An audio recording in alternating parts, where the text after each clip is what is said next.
ვაჭიშო მოითხოვს წინადადების სახეების ერთმანეთისგან გარჩევას. შეგახსენებ წინადადების რამდენიმე სახე არსებობს. დღეს გამიხილავთ თხრობით წინადადებას, კეთილ წინადადებას და ძახილის წინადადებას. თხრობითი წინადადება თუ არ ახსოვს შეგახსენებ რომ დასრულებულ აზრს ამოხატავს რაიმე ამბავს გადმოგცემს. კითხვითი წინადადება შეიცავს კითხვას, პასუხს მოითხოვს რაიმეს შესახებ და ძახილის წინადადება რაიმე ემოციას გამოხატავს. მაგალითად შიშს, გაოცებას, სიხარულს, სინანულს, სევდას, აღშფოთებას, გაკვირვებას და ასე შემდეგ. თხრობითი წინადადების ბოლოს წერტილი იწერება, კითხვითი წინადადების ბოლოს წერტ კითხვის ნიშანს და ძახილის წინადადების ბოლოს წერტ ძახილის ნიშანს. ამ სასწრაფო ნიშნებითაც შეგიძლია ამოიცნო კითხვითი, თხრობითი და ძახილის წინადადება. დავიწყოთ. წავიკითხოთ წინადადებები, ოღონდ წინადადებების შერჩევამდე ჯერ გავალურჯოთ თითოეული სახის წინადადება და შემდეგ შევარჩიოთ მისი შესაბამისი წინადადებები. ამ შემთხვევაში თხრობითი წინადადება არის განურჯებული და უნდა შევარჩიოთ თხრობითი წინადადებები. ანუ მოვწებნოთ ის წინადადებები, რომლებიც წერტილის ბოლოვდება. მაგალითად, ნუცას საბავშვო ბაღში გადის. კიდევ ხოჭა, ბიჭი მინდორში წვებს აწოვებდა. ნახოთ შემდეგი. გარეთ კარგი ამიდია. ხოჭა. მიტი არის, ხო? ახლა შევარჩიოთ კითხვითი წინადადებები. როგორც ვთქვით, კითხვითი წინადადების ბოლოს წერება კითხვის ნიშანი. მაგალითად, ასეთია შემდეგი. ეს ჩათავისია.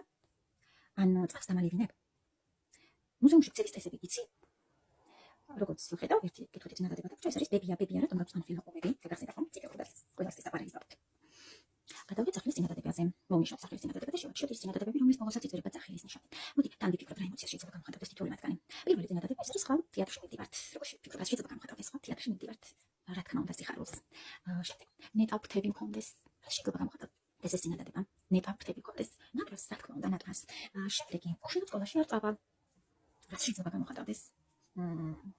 უშენოდ სკოლაში არ წავალ. რა ემოციას შეიძლება გამოხატავდეს, მოდი ვფიქრე.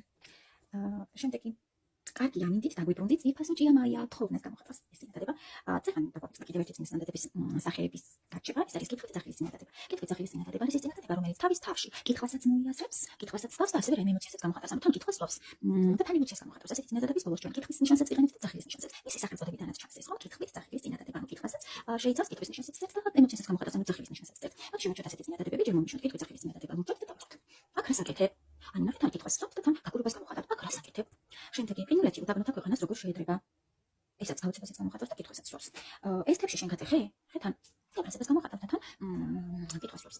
თქვენ როგორც აღმოჩნდა ერთი თხრობითი წინადადება გამოგჭრეთ, ეგ როცა თხრობითი წინადადებას ვაჩვენებთ, ამიტომ მოდი მოვიშვათ თხრობითი წინადადება და შევარჩიოთ. მისი ძმა ახლა სკოლის მოსწავლეა. წერტილი წერია, ესაც მოხატავს და დასრულებულსაც გამოხატავს ეს წინადადება, ესაც მოხატავს, რომ თხრობითი წინადადება გვაქვს მოცემული მოვიშვათ. ხოჭა, ჩვენ ყველაფერს გავაკეთებთ.